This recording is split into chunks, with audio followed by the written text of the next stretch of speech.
So, give you a bit of background on it. Came out last year from Brainlag. It's their first hardcover, and I'm really pleased. I think it's a beautiful looking book, isn't it, Stephen? I mean, just Oh and yeah, it is a lovely looking book. and it got some very nice reviews and amazing stories, and in the Toronto Star, which of course it's the Toronto Star. But it's science fiction, but most of the action takes place in and around the year 1976 to 1978. And with a little bit of it sort of set at an unspecified time in the lunar future. And David, I don't know, are you a Pink Floyd fan? Somewhat.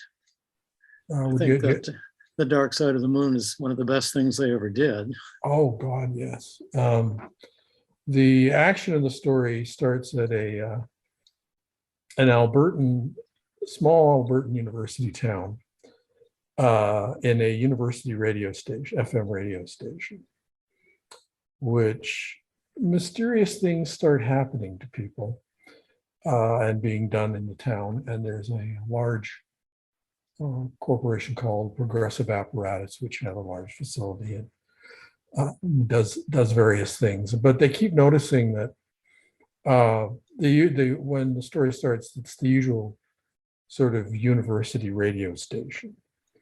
Harry Min on banjos, obscure medieval lute music, electronic music nobody listens to, and well, I guess what would pass for indie rock and folk and that sort of thing, and occasional classical and Goon Show repeats, which everybody used to do back then. But it has all that stuff. But then suddenly this new DJ shows up, Timmy rather. Is it Timmy or Terry? I can't remember. It's a while ago I wrote it. Who starts playing top 40. And no one can quite figure out why he's doing this, because the top 40 has been amply covered by the real radio stations in the area. But it sort of leads into my main character, Matthew Bishop, who is one of the DJs and kind of a prototype slacker who runs into some antics as the changes start happening on the radio station and in the university, and as his single mother, who has a sort of one of those TV shows they used to have on locally produced TV, sort of, where you get your hair done. And they now do them on national TV, and I think it's called Getting What You Want or something. But she gets engaged to an executive at Progressive Apparatus. And they decide to get married, and that means he's getting thrown out. But somehow, through these various things that happen, Matthew finds himself on the moon, on the dark side of the moon. Anyway, the whole Pink Floyd thing and pop music was all about sort of these guys arguing over playlists and what gets over on that stuff. And when he ends up on the moon, one of the things that he ends up doing is helping some people to set up both a newsletter for the people. They're all interns. They're basically slave labor. And the people that work in this plant on the dark side of the moon are making something called boxes. And the boxes have sort of a mysterious purpose.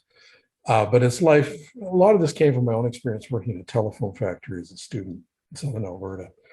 And but he also helps them set up this newsletter, but also which has a comic book in it, sort of a science fiction comic called Mr. Oblivion. And there's also a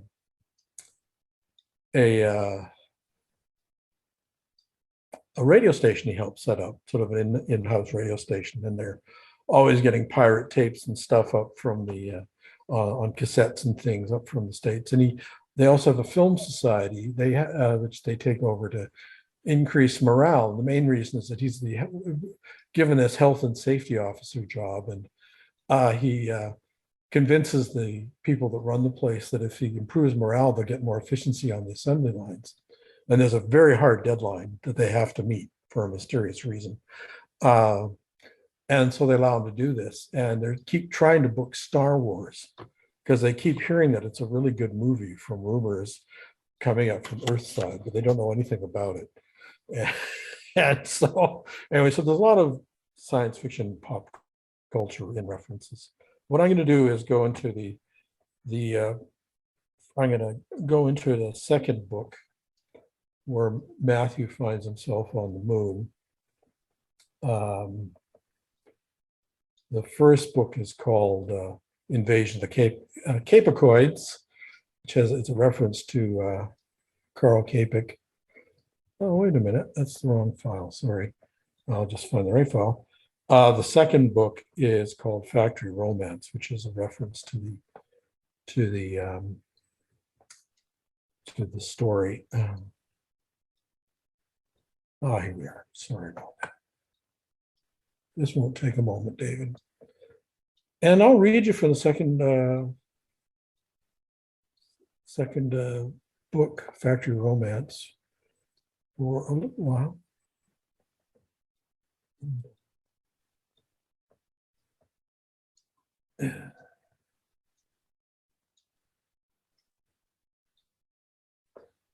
Okay. The first chapter of the second book is called Communist Alarm Clock.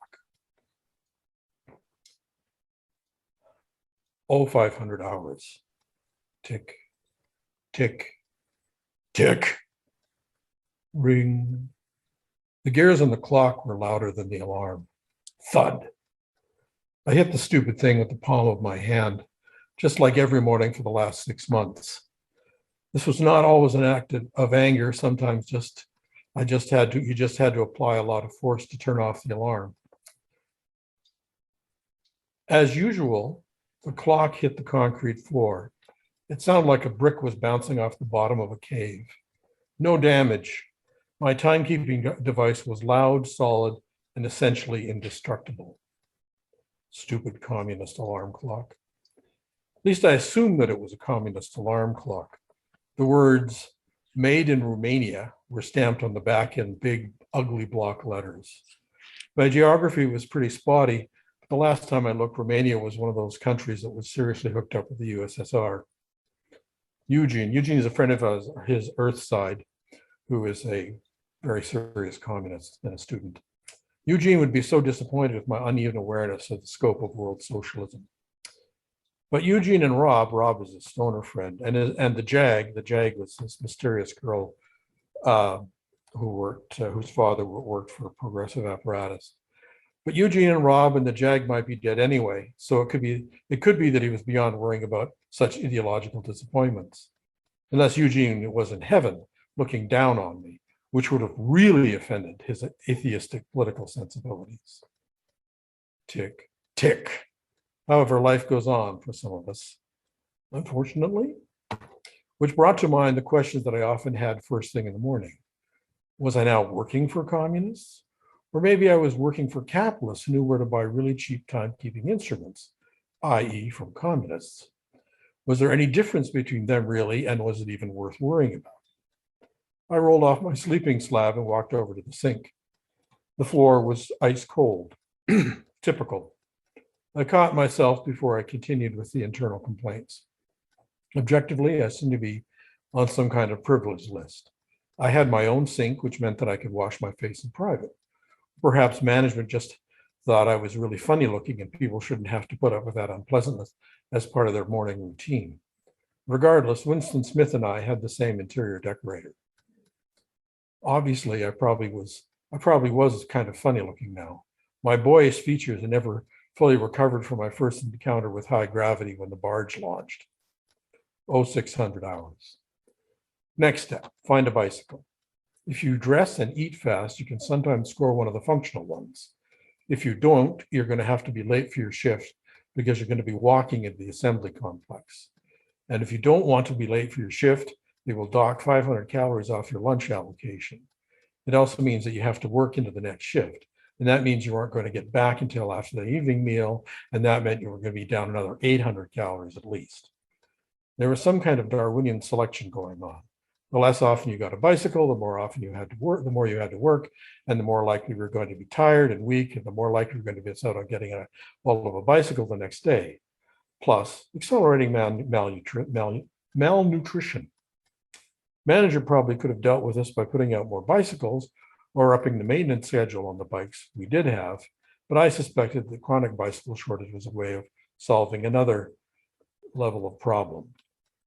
We are working in a zero-sum environment here. There were only so many resources, and there seemed to be a constant influx of new interns. What I remember then from all these notes is I had to copy down in my, from what I remember from all the notes I had to copy down in my intro economics class, authorities had to create structural reductions on continually increasing demands on finite resources. Thank you, Professor McBrokenheart. That was his economics professor on Earth.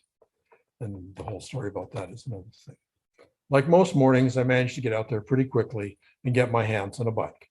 I was still a little bit one gravity tough.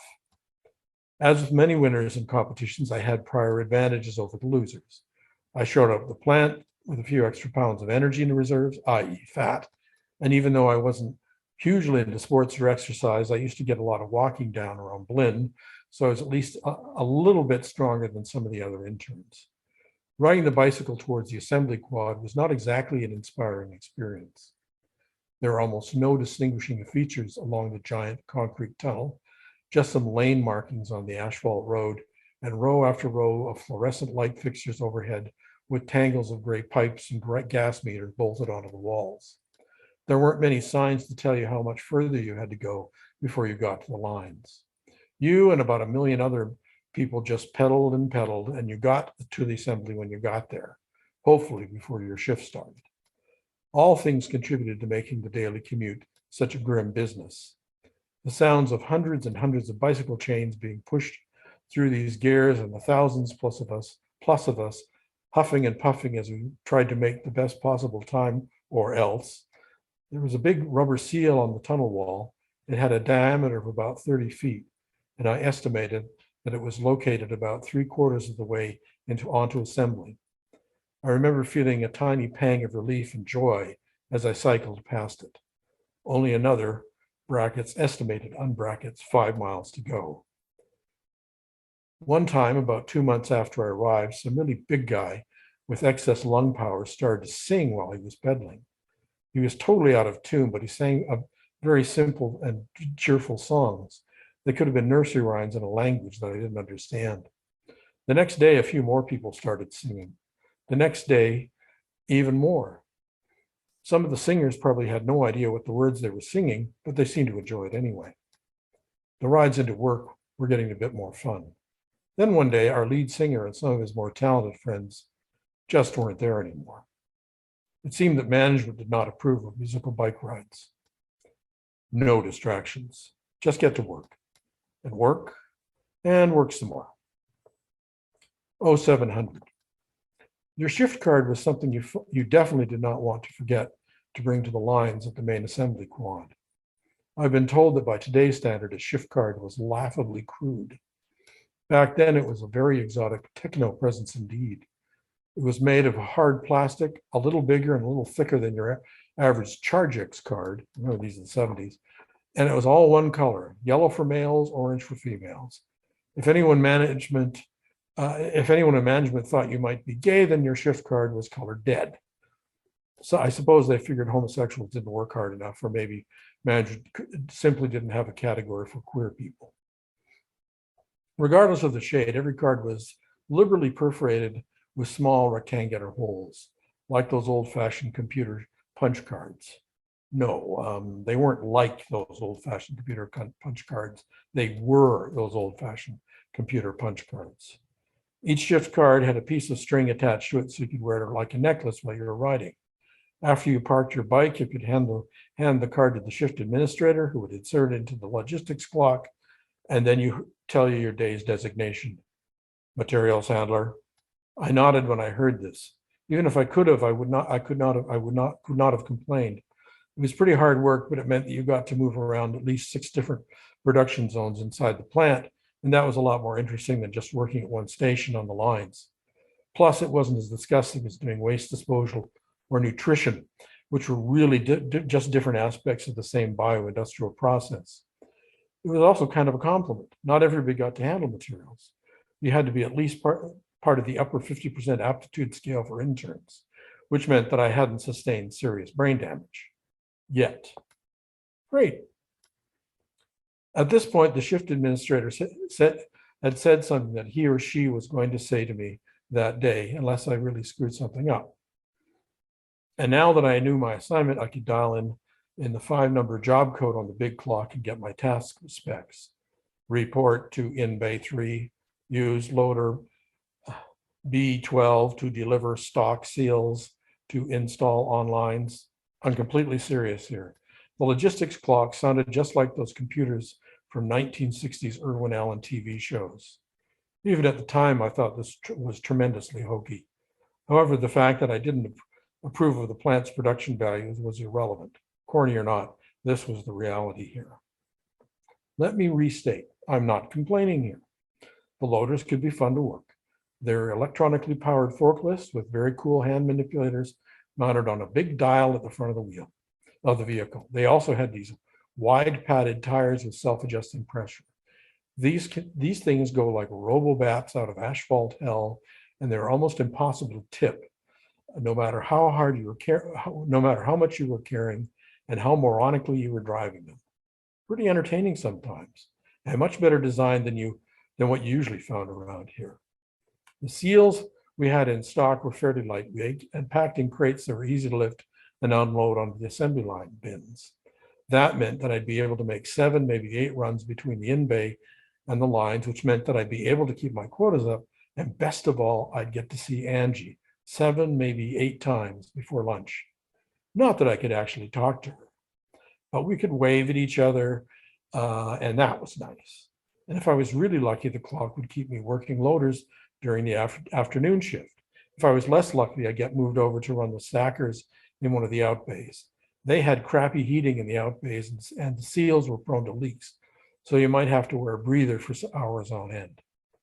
If I was completely SOL, I'd be working in the vats where they mix the resins and polymers to actually make the seals.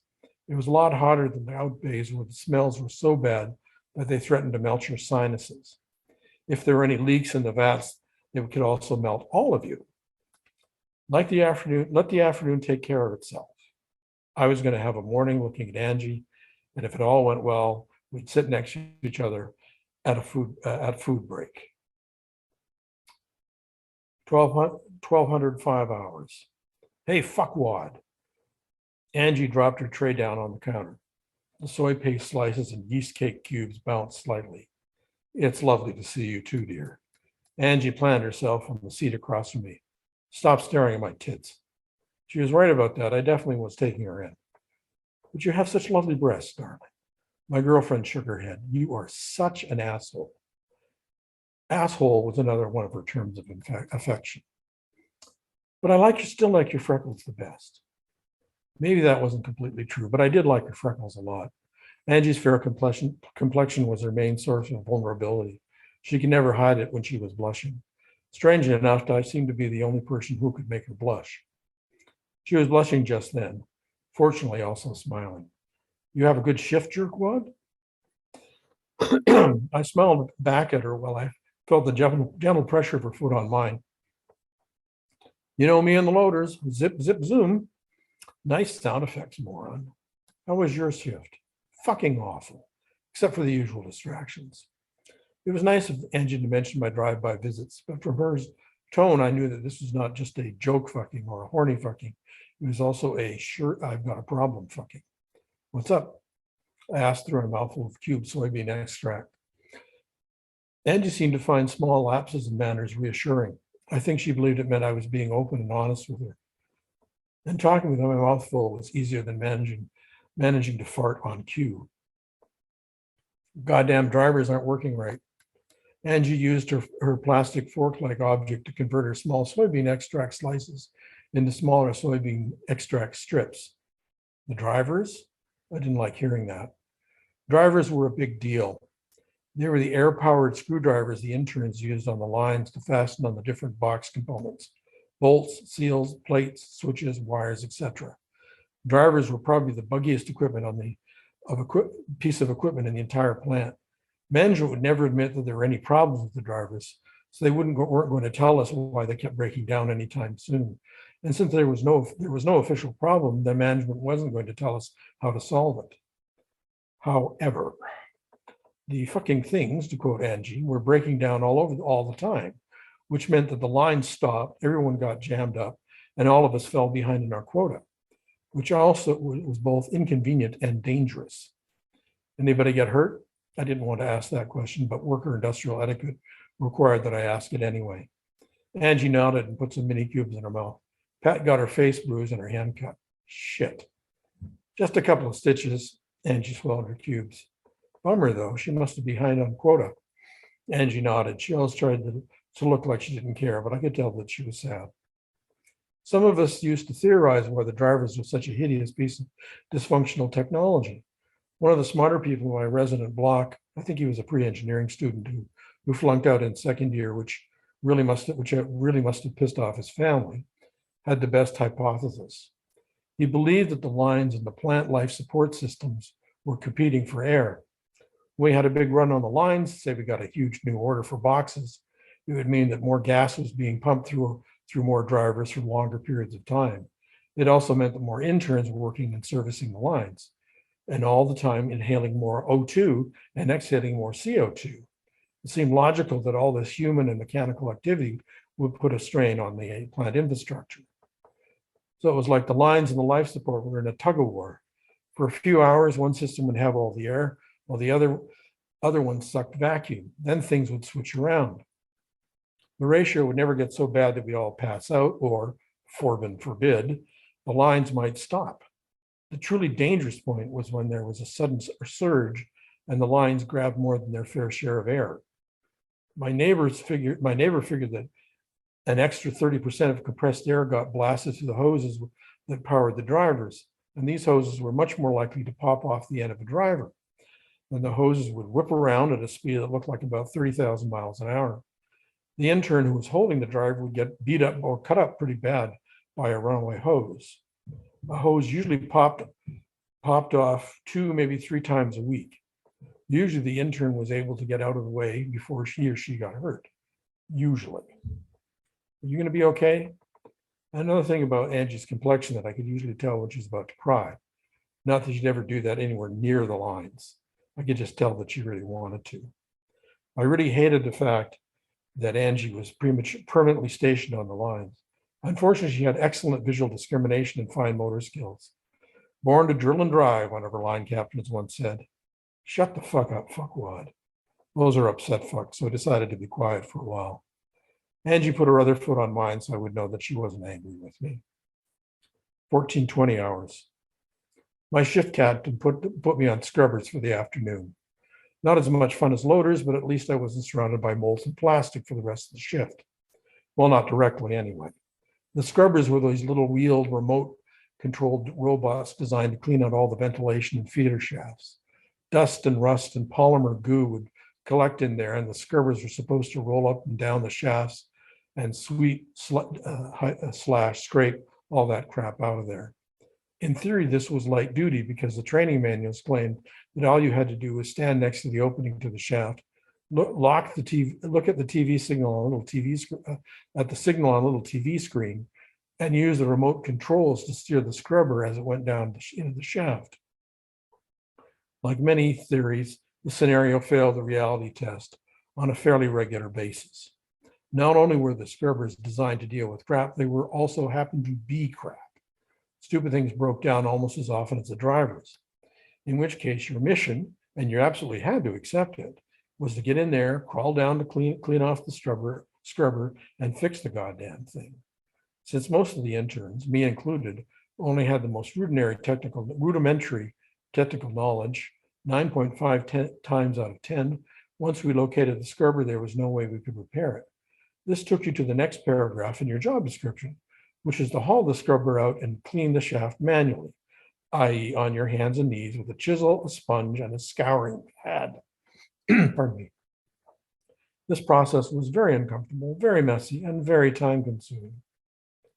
Some of us more TV literate interns used to call this job doing the Barney, which after the guy in Mission Impossible all seemed to be climbing up elevator shafts and crawling down air ducts.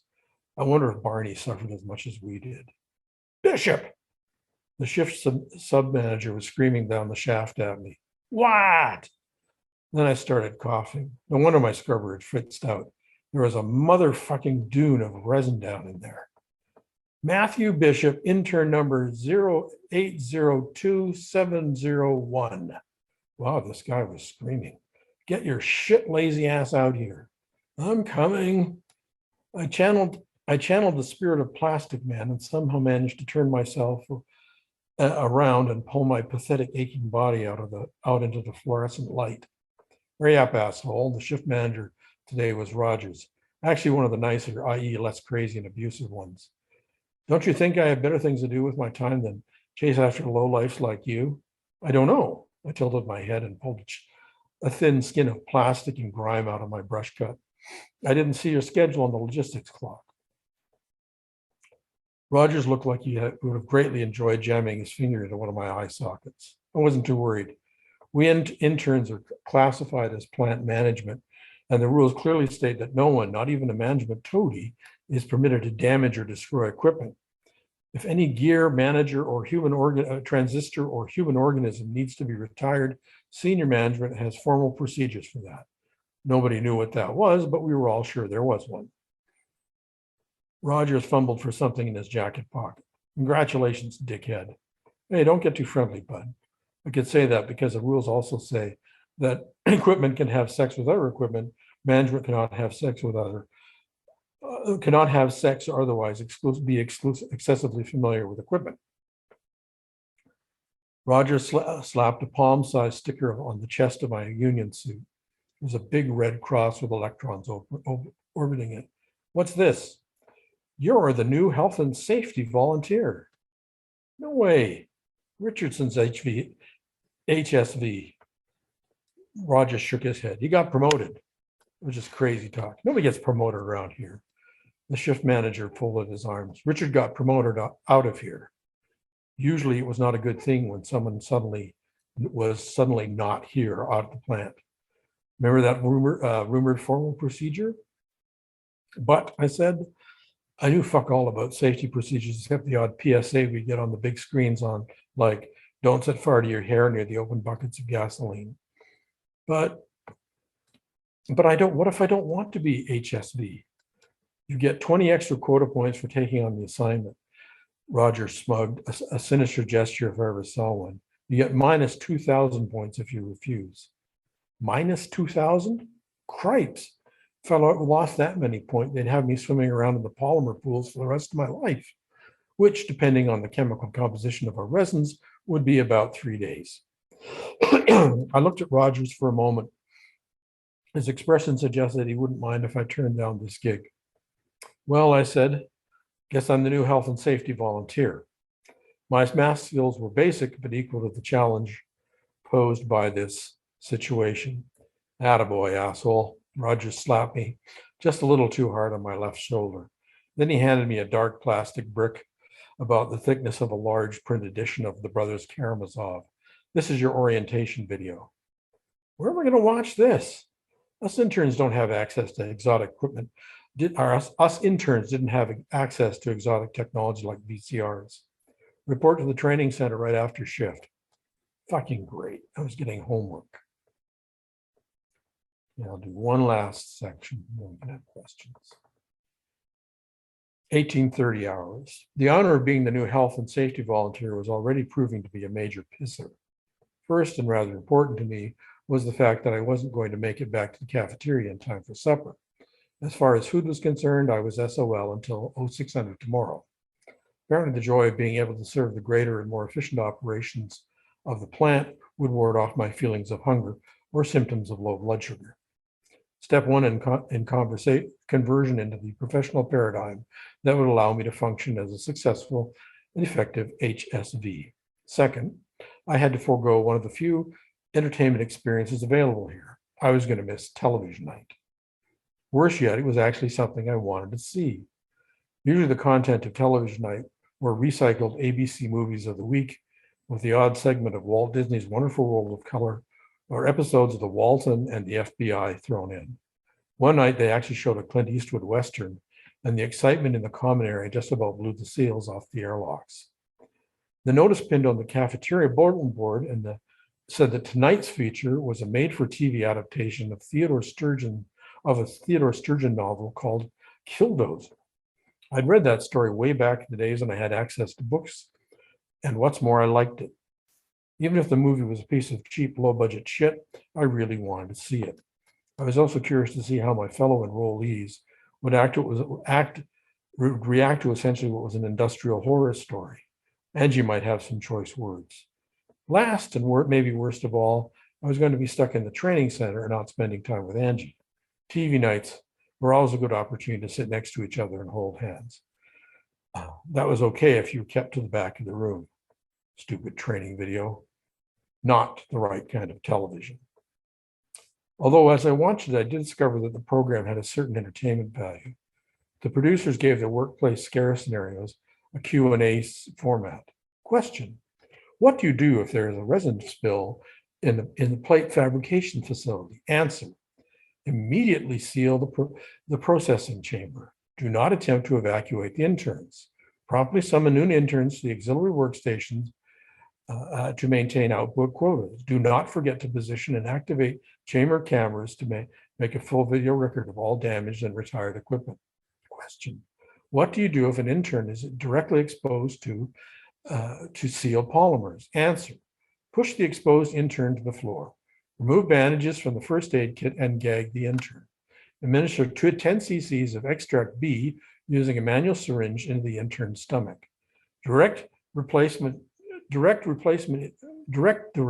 intern to vacant workstation. Promptly use loader to remove the body of the exposed intern from the production area to the presence of injured and promptly use loader to remove the body of the exposed intern from the production area, as the presence of injured and deceased interns can adversely affect morale. Question: what do you do if a pressure hose becomes detached from an assembly line air driver?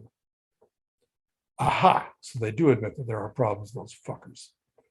Answer: above all, do not shut down the air supply for the line, as this will unduly and negatively impact on all production and personal quotas, including your own. Instead, push the intern who is using the affected air driver away from their workstation with one hand and secure the free hose with your other hand. While holding the hose, reach under the station bench and locate the control tap. Turn the tap clockwise twice and counterclockwise once. This will shut off the air supply for said workstation only. Reattach hose to driver, and if the intern is not severely injured, direct her to return to work. If there are extensive lacerations, insert new intern at workstation. As you know, the last scenario was my worst nightmare. My sweet foul-mouthed Angie is working through her 12 hours on the line. There's a big puff of air in the system, and the hose of her driver blows off, and suddenly she's sitting in the middle of a whirling rubber propeller. I could turn down the pressure in less than 2 seconds if they'd let me shut down the whole line for a minute, or even half a minute. But no, I'm supposed to make everybody keep humping away at their stupid little jobs and risk letting the goddamn hose take Angie's and my head off. Okay, I think maybe I'm done, unless everyone wants me to continue for another few minutes. I don't even know if anyone's there. Well, I want to thank you for the reading, and it's got me interested enough to go out and buy the book. Oh, fantastic. Yeah. I really appreciate you hanging around to listen to it. I hope I was reading it first. I'm not a great reader, but I hope it wasn't that, it's sort of, people accuse science fiction of being escapist literature, and this is not escapist literature. It's your worst summer job. Parts of it You've read Gladiator at Law, Yes, I Paul and love that Cornbluth. book. Parts of it called that to mind, parts of what you were Oh, reading. I'm so flattered. I love that. I love Cornbluth and Pohl's work, and that's a great book. And Space Merchants too. It's Yes. pretty amazing. So I'm glad you enjoyed it. Yes, So I did. good, good. Well, I finished my reading, and David was Yeah.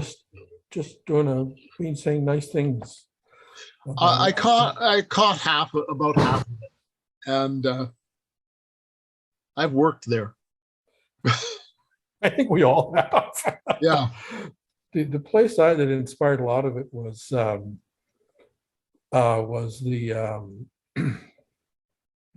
it was a company called Automatic Electric, Mm. and it was part of the GTE. I don't even know if these companies, I don't think they existed, in General Telephone Electric, and it was a pirate plant. Didn't officially exist because Mm. there was supposed to be no telephone manufacturer in Western Canada that wasn't Northern Telecom. But somehow, because we didn't sell anything in Western Canada, we shipped everything out to either Ontario or to the States, mostly to the States. It was okay for us to do this, but we were very, but it was kind of a scary. And the one thing that really got to me, first of all, was those drivers is what we had that problem, and we had the same issues. And some people were really severely injured by those things. And I got into shit because I just shut the line down. What had happened to me, I did it a couple of times, but I was a summer student, and the boss was dating my mom, so I got away with it. But the other thing was what really struck was the foul language. Like, we weren't a particularly puritanical family. You get pissed off at something, you'd say that, but like every other word was fuck. Mhm. And, and I didn't get into sort of the racial slurs Yeah. in the discussion, but oh my God. And I was just happy, I was the university, I was a college boy, and sort of very naive about all this, but it was. And the problem is, it degrades profanity. When you use it all the time, it has no impact. It was very true, and they kept squeezing it. They're trying to get more juice out of the little orange slice they had, and and definitely I knew Angie quite well, and yeah, she liked you. She swore at you more, Mhm. and it was sad. She was very smart. I don't know what happened to her, but it was sort of one of the, and David, I'm one of those guys that, unlike Cornbluth and Pohl and all those great American 50s science fiction writers, they're kind of my heroes in a lot of ways. I can't, my books gestate for decades. I was working there in 1976. Where did you work, Stephen? It was Heinzel's drugstore. And the attitude towards the workers, according to them, we were all thieves. And there was absolutely, if worker safety got in the way of productivity, worker safety went out the window. Oh, yeah. Yeah. And they'd rather have it, well, this is common now, they'd rather have it thrown in the trash than let the workers have it. Hmm. What are you saying, David? You have Yeah, there was a story? it amounted to a summer job that I had working for the Sprague capacitor company back in the days when Mylar capacitors were fairly new. Wow. Rolled tinfoil and Mylar. Mhm. Well, I was doing some sort of electrical maintenance, and I wasn't too good at it because I wasn't really trained on these capacitor rolling machines, which amounted to a kind of a high-speed lathe. And once they finished the number of turns on the lathe, they were supposed to put in little electrode wires coming out of it, two wires that you could attach to a power source to see if the capacitor was any good. Now, the testing rig they had for these capacitors would put out up to 2,500 volts, and it did not have a safety switch on it. Oh my God. So what I persuaded the company to do was to put in a foot pedal switch so that you couldn't get the voltage across the test terminals unless you had your foot on the foot pedal. And they were actually pretty good about it. They gave me a $25 bonus for safety. Good for them. That's really Yeah. great. That's really, I mean, I'm sure that, I mean, I have worked in some good places, Yeah. and frankly, automatic electric was not Mm. as bad as some. I think what really, actually, I think the worst place for worker safety was the Royal Ontario Museum. Oh. I had my experience with sort of the organized labor movement was not terribly good when I at automatic electric. I had to join the union. I didn't care, and because it was really good money. That was the one thing that was very true. Is I was making just a boatload of money, and the jobs I had afterwards were all minimum wage, which was not as good but safer. But the union steward was a hideous racist, and the main union was the Electrical Workers of America, and they're serious communists back in the 70s. And but they, again, I didn't care. But they just elected in, I think it was Richmond Hill, where they had one of their main plants then, their new head of the union, and he was a Sikh. And hey, I was majoring in anthropology. I thought this was cool. But the union steward, our local guy, went berserk. I'll kill that black bastard. And what bothered me, I think partly he was just a horrible racist, but I think he was also playing up some of the sensibilities of his local. And that made me very angry. And it was very sad because the assistant steward, Phyllis, she was okay. There was nothing wrong with her, but they got stuck in this wage and price control. Remember those in the 70s? And they had to go on a wildcat, and they got thrown in jail after we left. It was really tough, but it wasn't a terribly positive experience. They were. I got a lot more protection for my mom's boyfriend, which was again depressing. But when I went to work at the ROM, again, it was we were part of